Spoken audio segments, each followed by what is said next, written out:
মাটির উপরের স্তর কাটার ভয়াবহতা, কৃষির ভবিষ্যৎ কি ঝুঁকিতে? ভাবুন তো, আপনি যে জমিতে ফসল ফলান সেই জমির সবচেয়ে গুরুত্বপূর্ণ অংশটাই যদি হারিয়ে যায়।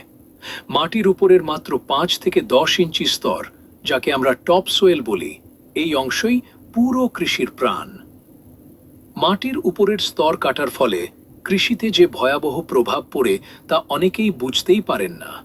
এই স্তরেই থাকে পুষ্টি, জৈব পদার্থ আর অগণিত উপকারী অণুজীব, যারা ফসলকে সুস্থভাবে বেড়ে উঠতে সাহায্য করে। কিন্তু যখন এই স্তর কেটে ফেলা হয়, জমি হয়ে যায় অনুর্বর, ফসলের উৎপাদন কমে যায়, 30 থেকে 50% পর্যন্ত পানি ধরে রাখার ক্ষমতা কমে যায়। রাসায়নিক সারের উপর নির্ভরতা বেড়ে যায়। শুধু তাই নয়, এতে পরিবেশেও মারাত্মক প্রভাব পড়ে। মাটির ক্ষয় দ্রুত বাড়ে, জলবায়ু পরিবর্তনের ঝুঁকি বৃদ্ধি পায়, জীববৈচিত্র্য ধ্বংস হয়ে যায়। দীর্ঘমেয়াদে এর ফলাফল কৃষক ক্ষতিগ্রস্ত, খাদ্য সংকট বাড়ে।